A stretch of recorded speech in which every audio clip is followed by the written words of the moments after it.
Bienvenido a los estudios de la AM530, Carlos Bianco. Carly, buenos días, ¿cómo estás? ¿Qué tal? ¿Qué tal? Buen día. Bien. ¿Ustedes? Bien, muy bien. Muy bien, gracias por venir, hacerte una pausa en la jornada. No, gracias por la invitación. Siempre estamos para los amigos. Carly, ayer el presidente Alberto Fernández cerró lo que fue el coloquio de IDEA. ¿Qué te pareció este coloquio con este eslogan de ceder para crecer?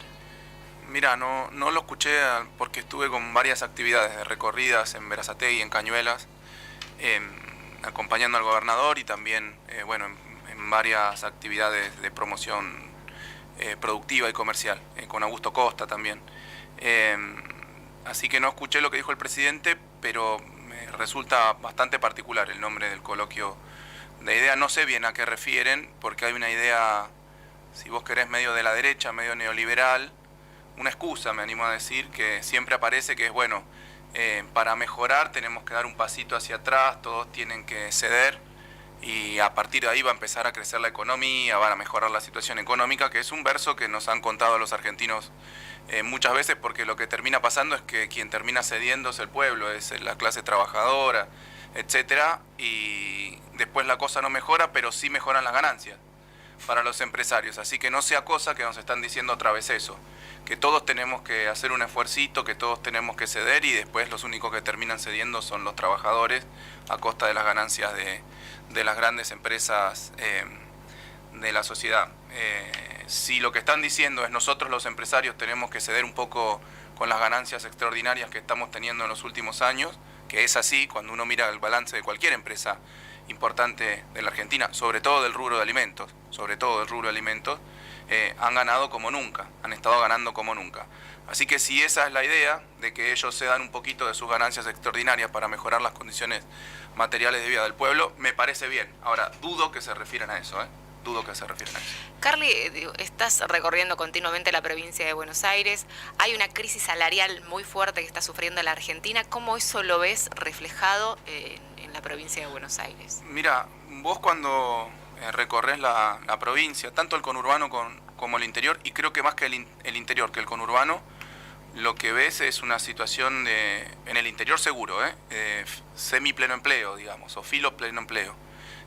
Nosotros permanentemente estamos yendo a los distritos del interior, más grandes, más chicos, y lo que te dicen es, acá hay pleno empleo, en la construcción ya no hay más gente para contratar, hay mucha obra pública nacional, mucha obra pública provincial, mucha obra privada, no conseguís durloqueros, no conseguís ceramistas, no conseguís albañiles, no conseguís maestro mayor de obra, y así en otros rubros. Pero al mismo tiempo también te dicen, el problema es que muchas veces el salario no alcanza, o el salario respecto de otros momentos de la Argentina relativamente, en términos reales, ¿no? El poder adquisitivo de los salarios es menor.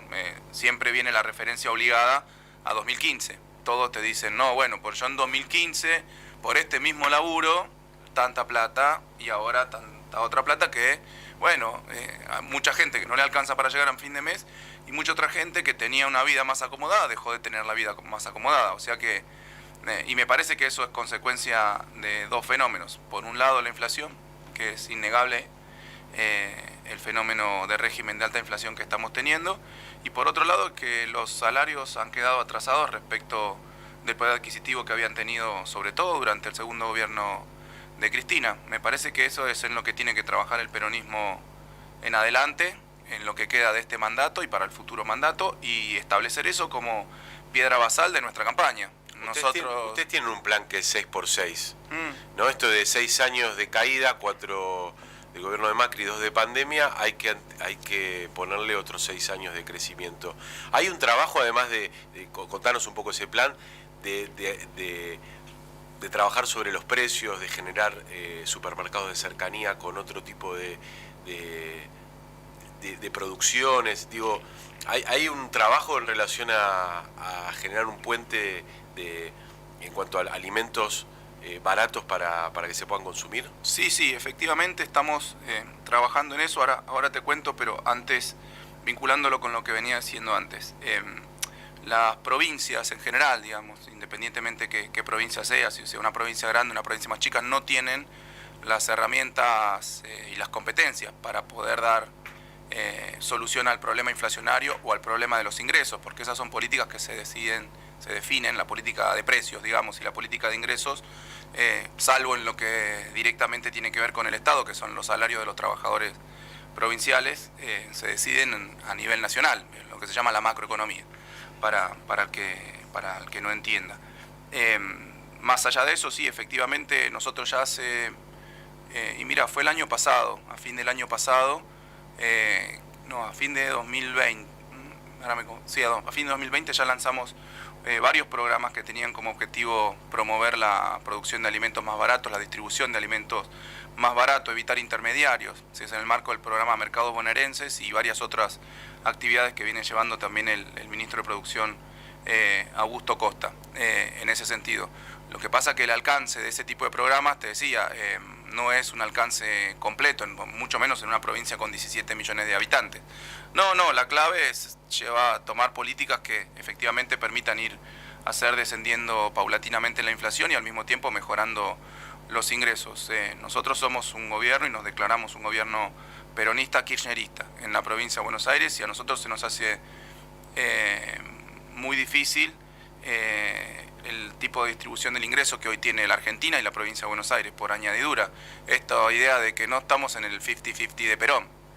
Para nosotros es un problema, es un problema práctico, es un problema político, es un problema teórico. Pero inclusive, tenés que aclarar que es un gobierno peronista y kirchnerista. ¿Por qué la aclaración? Porque el peronismo es variopinto también, sí, tiene matices, y el kirchnerismo es una fase particular del peronismo. Yo digo que, por eso, peronismo también fue, si vos querés, Menem, o un gobierno del Partido Justicialista, y no tuvo nada que ver con el kirchnerismo. Por eso me animo a decir que nosotros somos peronistas kirchneristas. Sí, son cosas evidentes, ¿no? Carri, veníamos hablando de cómo la crisis, sobre todo esta crisis salarial, se refleja en la provincia de Buenos Aires. ¿Por qué te parece que el gobierno nacional demora en avanzar en una suma fija que tan bien le haría, ¿no?, a la provincia de Buenos Aires como al resto de las provincias? Mira, no lo sé. Lo que yo digo es que el ministro Massa asumió hace relativamente poco en una situación muy compleja, con una salida que ya era compleja, pero mira, yo me permito hacer esta secuencia. Antes de que se vaya Guzmán empezó una corrida cambiaria bastante fuerte contra la moneda nacional, y yo creo que la dispararon ciertas declaraciones muy responsables de Laspina, Lacunza y Patricia Bullrich, en ese orden, dando a entender que si eran gobierno iban a desconocer gran parte de las letras del Tesoro, las LELIC, las LEVAC, etcétera, como ya hicieron. ¿Se acuerdan cuando lo llamaron reperfilamiento? Pero fue un default de la deuda en pesos que nunca había sucedido en la Argentina. Dieron a entender que si ellos eran gobierno iba a suceder lo mismo, porque era muy grande la masa de letras que estaban en circulación, y eso generó una corrida cambiaria. La ida tan desprolija del ministro Guzmán aceleró ese proceso. Después vino Batakis, de un día para otro, yo digo, con mucha valentía, con mucho coraje, a tratar de ordenar la situación, y en última instancia, después con consenso de todos los factores de nuestro frente político, llegó Sergio Massa. Yo creo que tiene una tarea en 3 pasos. La primera era estabilizar esa situación, cosa que se logró. La segunda era conseguir una cantidad importante de dólares para sostener el valor de la moneda, porque es imposible que nosotros hagamos un salto devaluatorio bajo estas condiciones, por el impacto que eso va a tener regresivo sobre los ingresos y también sobreinflacionario. Va a impactar nuevamente una ronda nueva sobre la inflación, y ahora tiene el desafío, que eso es lo que se está discutiendo tanto en el gobierno nacional, del cual nosotros obviamente participamos de esas discusiones, de mejorar la distribución del ingreso y los salarios, sobre todo los salarios más bajos y los ingresos de aquellos que no tienen un salario. Así que se están discutiendo las herramientas. Hoy me parece que está tomada la decisión, que seguramente será en las próximas semanas. Se están discutiendo un poco las herramientas. Ahí lo que se puede ver son 3 cosas que yo digo que habría que pensar en las 3 herramientas. Por un lado, el sistema de paritarias. Por otro lado, una suma fija que impacte de lleno sobre todo en los trabajadores de menores ingresos, y también hay que pensar en algún tipo de ingreso adicional para aquellos trabajadores que no son impactados ni por la paritaria ni por una suma fija, porque son trabajadores informales, trabajadores de la economía popular. Me parece que hay que pensar en los tres instrumentos, Sería, sobre todo el refuerzo de ingresos, algo así. Sí, un refuerzo de ingresos, sobre todo pensando además que, volviendo a lo que hablábamos al principio, las empresas están con ganancias extraordinarias. No les debería molestar a las empresas dar una suma fija, no les debería molestar dar una paritaria competitiva. Obviamente que después hay situaciones disímiles, no es lo mismo una gran empresa transnacional o una gran empresa nacional que monopólica en el mercado, que una empresa pyme, que ahí puede ser más difícil. Por eso hay que estudiar bien esas cuestiones por los impactos que puede tener, pero te digo, como lineamiento en general, mejorar las ganancias, mejorar los salarios y reducir un poco las ganancias, que una cosa va contra la otra siempre, ¿no? Pero siempre el argumento es que eso es inflacionario. Y es que no lo estamos haciendo y también hay inflación, o sea que es un contraargumento. No, es inflacionario también fijar precios permanentemente por parte de los fijadores de precios, también es inflacionario eso. Hoy no hay una situación, mira, en un momento aumentaron los precios porque aumentaron los precios locales porque aumentaron los precios de las commodities internacionales. Ahora están bajando los precios de las commodities internacionales y no bajan los precios. Están bajando, no bajan los precios. En un momento aumentaron los precios porque la brecha entre el blue, entre los paralelos y el oficial era muy alta. Esa brecha se achicó, no bajaron los precios. O sea que ahí está pasando algo que no tiene que ver con los salarios, que no tiene que ver, bueno, que tiene que ver con la fijación de precios, con el esquema de fijación de precios que tenemos en la Argentina. Estamos hablando con Carlos Bianco, jefe de asesores de la provincia de Buenos Aires. Pueden seguir también la entrevista por nuestro canal de YouTube. Ahí nos buscan como Somos Radio y ahí nos encuentran y pueden seguir en vivo la entrevista. Vemos que estás recorriendo mucho la provincia de Buenos Aires, el gobernador también, y empezamos a ver que algunos intendentes están pidiendo la continuidad de Axel Kicillof. Y bueno, y mirando, ¿no?, también este programa pensado en 6x6, digo, hay una gestión que se está pensando que tenga continuidad, ¿no? Mira, sí y no. Nosotros el gobernador cuando lanzó el programa 6x6 en diciembre del año pasado, si mal no recuerdo, lo explicó muy claramente. Esto se entendió, me acuerdo, todos lo tomaron como se está lanzando. Kicillof se lanza a la reelección. Y Axel lo explicó muy claramente, no, para nada, eso lo va a definir nuestra fuerza política. Lo que estoy haciendo es decir, hace 6 años que los bonaerenses la vienen pasando mal por el gobierno de Macri y de Vidal y sus impactos negativos sobre la economía, sobre la seguridad, sobre la salud, sobre la educación, sobre la obra pública, sobre el endeudamiento, etcétera. Después tuvimos 2 años muy difíciles de pandemia, uno en donde la economía cayó como nunca antes había caído en la provincia de Buenos Aires, casi un 10%, y otro en donde la economía se recuperó como nunca antes se había recuperado, más de un 11%, gracias a muchas de las políticas que se llevaron adelante por parte del gobierno nacional y el gobierno provincial, pero la verdad que fueron 2 años muy difíciles, si querés una caída muy fuerte y un rebote, inclusive un poquito encima del rebote, pero con consecuencias muy difíciles sobre el aparato productivo, sobre los salarios, sobre la distribución del ingreso. Sobre esa base el gobernador definió lanzar un programa de 6 años en donde eso no está previsto naturalmente, que el segundo mandato sea del gobernador Kicillof. Es una política de Estado. A los políticos, a la clase política, como quieran llamarlo, siempre el público, los periodistas, etcétera, se le dice no, porque en Argentina faltan políticas de Estado. Ahora, lanzás una política de Estado, que es un plan de gobierno a 6 años, y te dicen, lo lanzan para reelegir. Y no, es un plan, es un camino. A nosotros nos hubiera encantado igual, recibir un esquema de gobierno cuando llegamos, pues no había nada. Probablemente no lo hubiésemos seguido porque no tenía que ver con nuestra ideología, pero no había nada cuando llegamos.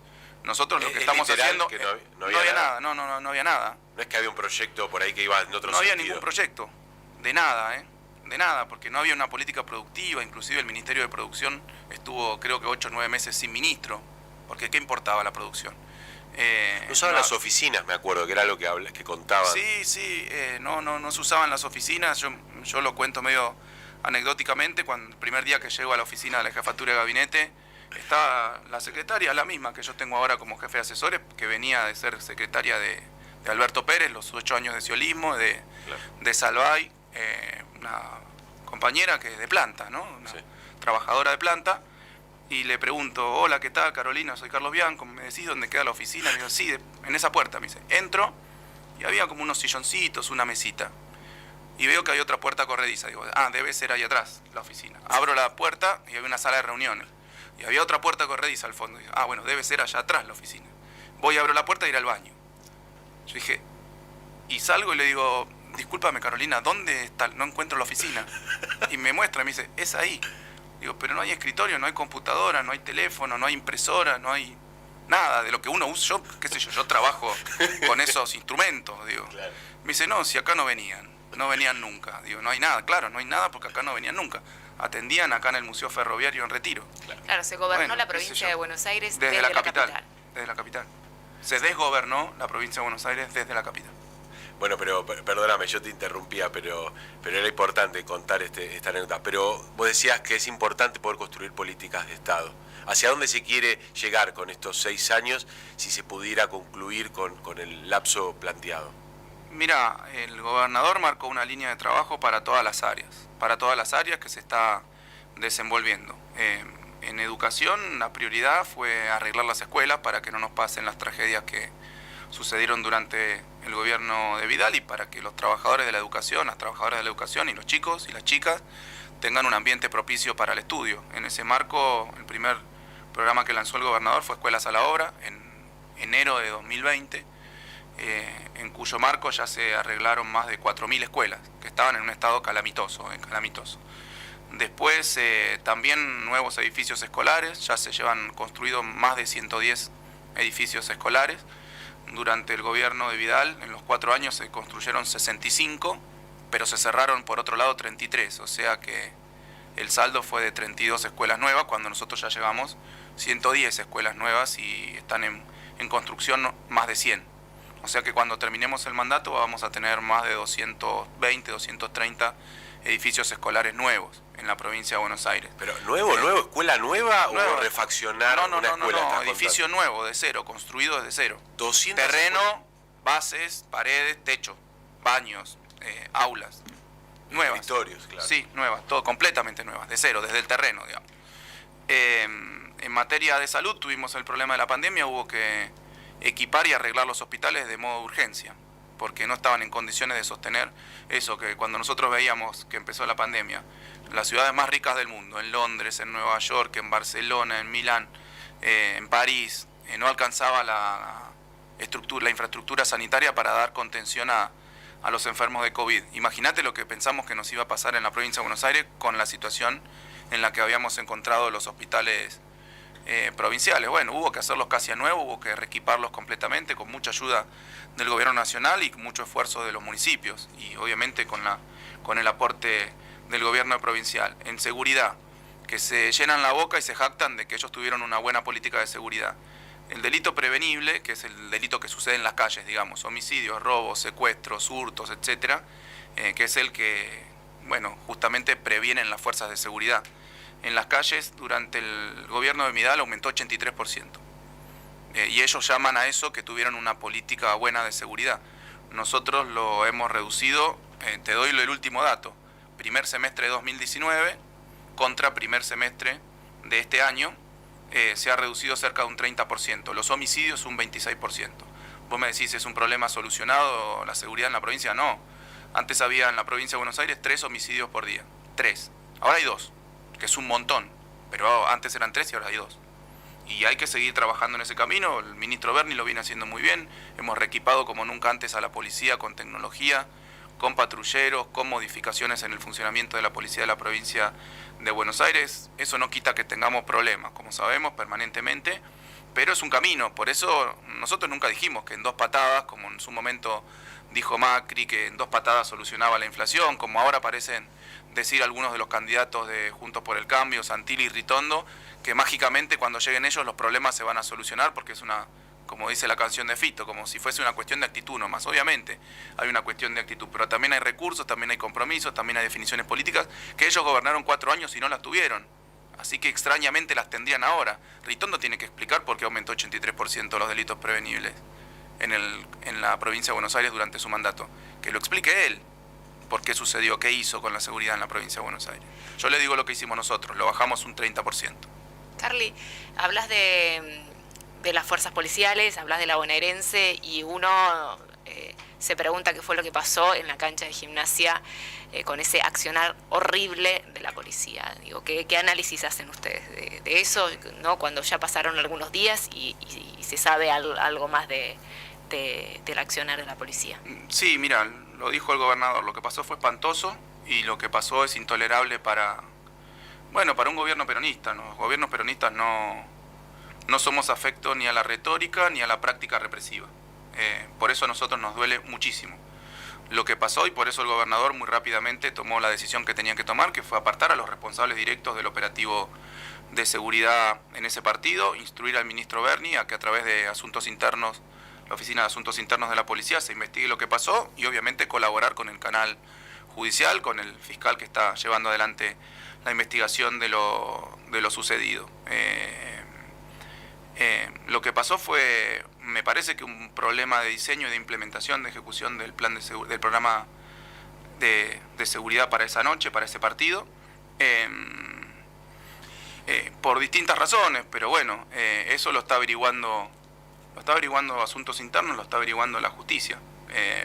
Ahora hay que ver quiénes son en última instancia, quienes han tomado las decisiones de tirar gases lacrimógenos, tirar balas de goma. En muchos casos también eran postas de estruendo. Bueno, hay que ver.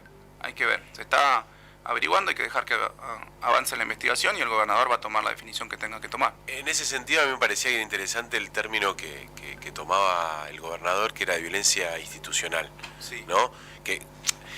Porque digo, ¿por qué una policía tiene esa cantidad de balas de goma, cuántas hayan sido de estruendo, cuántas hayan sido de goma, efectivamente, gases lacrimógenos, para resolver un conflicto?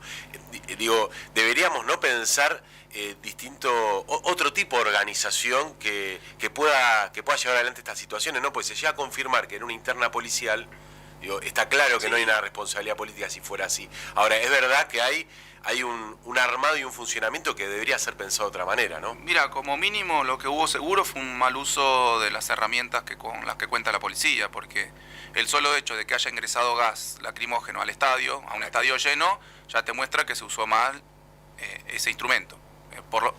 Como mínimo, se usó mal ese instrumento. Por eso, el resto está siendo materia de investigación. Sí, y coincido en lo que decís vos. De hecho, una de las cosas que hizo también el gobernador es prohibir el uso de gases lacrimógenos en los espectáculos deportivos a partir de ahora. ¿Para qué lo necesitas? A partir de esta situación. Yo entiendo, muchas veces hay escaramuzas, hay pedradas, bueno, estas cosas obviamente las sabemos, los conocemos, los que nos gusta el fútbol, los que fuimos toda la vida a la cancha, que es muy frecuente que sucedan estas cuestiones. Ahora tenemos que pensar, por un lado, por el lado de las fuerzas de seguridad, en el cuidado del grueso de las personas, porque nunca es la mayoría la que va a cometer disturbios o desmanes, siempre es un pequeño grupo el que eventualmente. Entonces lo que tiene que hacer la fuerza policial es cuidar a esa gran mayoría que va familiarmente, sobre todo en La Plata la gente va mucho con sus hijos, con su familia, a ver los partidos. Por eso también eso fue muy, muy espantoso lo que sucedió. Había gente muy preocupada por sus hijos, por sus nietos. Bueno, la persona que falleció, el Lolo, una de las cosas que le preocupaba mucho, que estaba con sus nietos y los quería cubrir de la situación. Bueno, situaciones que no se pueden volver a repetir, pero me parece que esto, mira, lo que voy a decir es lo más trillado que se ha dicho en la historia de la humanidad probablemente, que es que el ambiente del fútbol tiene que cambiar su forma, digamos. Todo esto de la cultura del aguante, de ir a pelearse con el rival. Bueno, ahora no hay... No sería lo que pasó. No, por eso lo digo en general, sí. Pero por fuera de esto. Los negocios que están vinculados al fútbol, las ventas de entradas que no están permitidas, la sobreventa de entradas, bueno, son todas cosas que se están averiguando. Si hubo sobreventa de entradas, si hubo más personas de las que tenían que estar en esos lugares, por eso. Pero me parece que hay que hacer un análisis más general sobre la situación. En otros países se ha logrado, con políticas de distinto tipo y de distinto calibre, nunca son totalmente extrapolables esas experiencias a otros países, sobre todo países de distinto nivel de ingreso, etcétera, pero me parece que hay que caminar ese camino, de empezar a pensar un poquito más generalmente, independientemente del accionar de las fuerzas policiales, todo el mundo del fútbol, todo el ambiente del fútbol, a dejar de ser hipócrita también, a dejar de ser hipócrita y entender que no es un negocio, que es un divertimento, que es un deporte y bueno, obviamente que hay negocios en el mundo del fútbol, pero que empiece a ser lo secundario, que lo principal sea el deporte y el entretenimiento de la familia. Igual se está pensando, ¿no?, en que haya un escuadrón.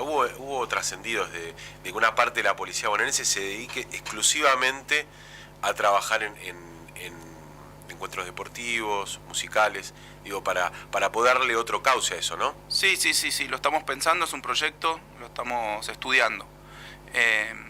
Porque ahora lo que sucede es que cuando se arma un operativo policial, sobre todo los fines de semana, que hay un montón de partidos en la provincia de Buenos Aires, más allá de los partidos de la primera A, del Nacional B, de la como primera B, son, ¿no? Sí, pero aparte las ligas regionales son también muy populares, cuando juegan un clásico entre pueblos distintos también implican que se lleve adelante un operativo policial por parte de Aprevide. Obviamente esto tiene que ser secuencial, porque de un día para otro no podés formar una fuerza que dé solución o participe en todos los operativos. Lo que se hace ahora es ir de las distintas fuerzas policiales, se piden de la comisaría de la mujer, se piden de la infantería, se piden de las comisarías y se arma el operativo sobre esa base. Bueno, me parece que quizás sea una buena forma de, sobre todo para los partidos más grandes, con mayor riesgo, como se lo suele llamar, o a los que va mayor cantidad de gente, pensar en una fuerza específica y formada para cuidar a la gente, no para reprimir, para cuidar a la gente. Carly, quería consultarte por algunas declaraciones de Mauricio Macri. En realidad que vimos en ese adelanto de su libro para que... ¿Te sorprende bueno, este anuncio que hacen de lo que llegarían a hacer si volvieran a ser gobierno? No, se agradece, digo yo. Se agradece. Porque la otra vez, cuando fueron gobierno, llegaron diciendo vamos a mejorar todo lo bueno que hizo el kirchnerismo y todo lo malo lo vamos a cambiar, prometiendo jubilaciones del 82% para los jubilados, prometiendo para los trabajadores que no iban a pagar más impuestos a la ganancia. Hicieron exactamente todo lo contrario. Todo lo que estaba bien lo destruyeron y no hicieron nada. A los jubilados le bajaron los haberes reales, a los trabajadores empezaron a pagar el doble de lo que pagaban. Pagaba más o menos 1 millón de trabajadores el impuesto a las ganancias, pasaron a pagar 2 millones, así que se agradece que ahora sean un poco más sinceros, pero al mismo tiempo ponen alerta. Me parece bueno que lo digan, a mí me parece bueno. Yo le agradezco al señor Macri que diga que ahora cuando venga su plan, su objetivo es cerrar empresas, su objetivo es privatizar empresas que le dan soberanía a nuestra economía y a nuestra patria, que se le agradece que diga que no va a ser un ajuste, no va a ser populismo light, sino que va a venir con todo. Bueno, pone las cartas sobre la mesa, después estará, si la gente lo vota, bueno, vota eso. ¿Te sorprende? Digo, ¿te sorprende que en tan poco tiempo pueda...? Me sorprende que no mienta Macri. Me sorprende que no mienta, que diga la verdad ahora, que diga lo que va a hacer. Me sorprende eso, de todas las declaraciones. Bueno, nosotros queremos hacer una cosa distinta, estamos haciendo otra cosa distinta con todas las dificultades del caso. Hablando de la potencia del discurso de Mauricio Macri, no solo por sus palabras, sino por lo que está planteando, hubo una situación en la trama judicial en la provincia de Buenos Aires que ha sido muy fuerte, ¿no? La persecución sindical que se ha llevado adelante y también judicial. Hay un personaje en todo esto que es el procurador de la provincia, Contegram, que sigue quedando como de la gestión anterior. No es una cuestión subjetiva de mi parte. Él se ha declarado el abuelito de Heidi, ¿no? En este caso María Eugenia Vidal, pero renunció el segundo, que es Juan Ángel Oliveira, que es el subprocurador de la Suprema Corte. ¿Están pensando en poder ocupar ese lugar? No desde proponer, estoy diciendo, Sí, ¿no? se tiene que proponer. Entiendo que renunció por una cuestión de edad. Es una persona que tenía 80 años y decidió retirarse. Obviamente hay que reemplazarlo porque es lo que corresponde. Es un cargo, una función muy importante. La Procuraduría es el órgano que lleva adelante la política criminal de la provincia de Buenos Aires. Por eso a nosotros nos hace mucho ruido que quien esté a cargo de eso sea alguien que tiene una visible participación en un partido político como lo tuvo en su momento Contegrán, que es un militante del PRO, que fue secretario legal y técnico de María Eugenia Vidal. O sea, quien está llevando la política criminal de la provincia de Buenos Aires es alguien a quien no votó nadie, ni a él ni a su fuerza política. Bueno, pero bueno, eso hoy, no se puede modificar. Bueno, lo tiene que modificar el Senado. Claro, de la provincia. No tiene los instrumentos para hacerlo el Ejecutivo. Y el Senado no tiene los números. Y el Senado no tiene los números.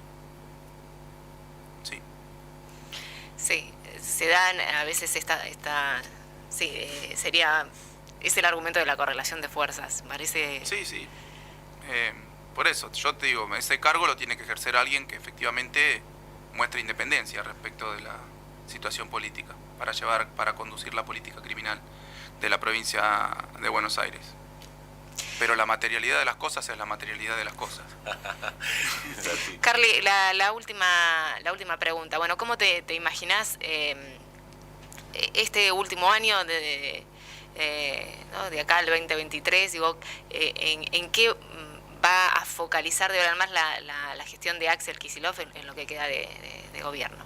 Mira, en avanzar muchísimo en lo que hablábamos hoy, en la ejecución, en la implementación de estos primeros 2 años del plan 6x6 en todas las áreas, en educación, en salud, en seguridad, en producción, en generación de empleo, en refuerzo de los estudios universitarios en toda la provincia. Es una misión que me ha pedido a mí puntualmente el gobernador a través del programa Puente. Ya estamos con 22 convenios en los distritos del interior de la provincia, lanzando para el año que viene unas 47 carreras nuevas para que los chicos y las chicas de los pequeños distritos del interior puedan estudiar en su pueblo. Mirá, me lo imagino con mucho trabajo y con mucha recorrida de la provincia, como hemos hecho durante todo este tiempo, una vez que pasó la pandemia. El gobernador, cuando apenas asumimos, en el discurso de toma de jura a los ministros nos dijo que era un gabinete militante. Y lo hicimos todo el tiempo, con la particularidad que durante los meses de la pandemia la militancia era la gestión cotidiana dentro de la oficina, porque no se podía, por obvias razones, claro, no se podía recorrer la provincia. Una vez que terminó la parte más incómoda, digamos, y de mayores cuidados de la pandemia, andamos todos por toda la provincia, permanentemente. Inclusive muchas veces nos cruzamos ministros en el mismo distrito sin saber que estamos yendo, porque es todos los días, es recorrer 2, 3 distritos, todos los ministros del gabinete. Así que impresionante. Me lo imagino así este año. Pero antes de terminar, 2 preguntas, a ver si lo podemos en términos de penales. ¿Hay paso en las provincias de Buenos Aires o no? Es una discusión que se dará en la provincia una vez que se salde a nivel nacional. ¿Y vos qué pensás? Mira, que si uno lo analiza en términos especulativos políticos, digamos, qué conviene para... Depende del candidato. Por eso, no es todo blanco o negro. Depende de muchas cosas. Yo, por ejemplo, si Cristina fuera la candidata a presidenta, en nuestra fuerza política no tiene sentido tener una PASO. Pero bueno, no hay que mirarlo solo como una fuerza política, hay que mirarlo como un sistema para todas las fuerzas políticas. Yo siempre lo dije, y uno es dueño de sus silencios y esclavo de sus palabras. Ahora, por una coyuntura determinada, uno no puede cambiar la opinión. Para mí, las PASO son un instrumento muy válido que fortalece el sistema democrático y el sistema de partidos. Después hay circunstancias coyunturales y particulares, pueden ser circunstancias presupuestarias, pueden ser circunstancias políticas que se deberán debatir. Por eso te digo, el macrismo las quería sacar a las PASO. ¿Te acordás? En 2019 claro, querían eliminar las PASO, decía que era un gasto, que era innecesario, que para qué. Bueno, ahora parece que es la panacea para ellos las PASO. Bueno, tampoco hay que ser tan hipócrita, digo yo. Pero si se podría, vos estarías de acuerdo si se definiera cambiarlas, habría que cambiarlas este año. Mirá, yo creo que sí, en principio sí, que eso merece un debate muy profundo de la conveniencia como sistema, o coyuntural, pero no por especulación política. Hay 3 actos el 17 de octubre. ¿Vos a cuál vas a ir? A Plaza de Mayo. ¿Por qué? Y porque es el acto del kirchnerismo, digamos. Y yo soy kirchnerista. tan simple como eso. Carlos, muchísimas gracias por haber estado acá con nosotros en la M530 en la Radio de las Madres. A ustedes, muchas gracias por la buena onda y por los mates. Bueno, y tenemos un regalo también. Y por el regalo también. Sí, Entonces, unos vinos.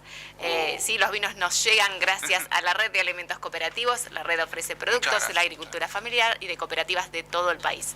Desde yerbas, aceites, hasta mermeladas y lácteos. Y si cualquiera que quiera, probar alguno de los productos puede acercarse a Moreno 945 acá, nomás a media cuadra de Avenida 9 de Julio, en pleno centro porteño. Muchas gracias. Impresionante. Carlos Bianco en Cuento Cuento.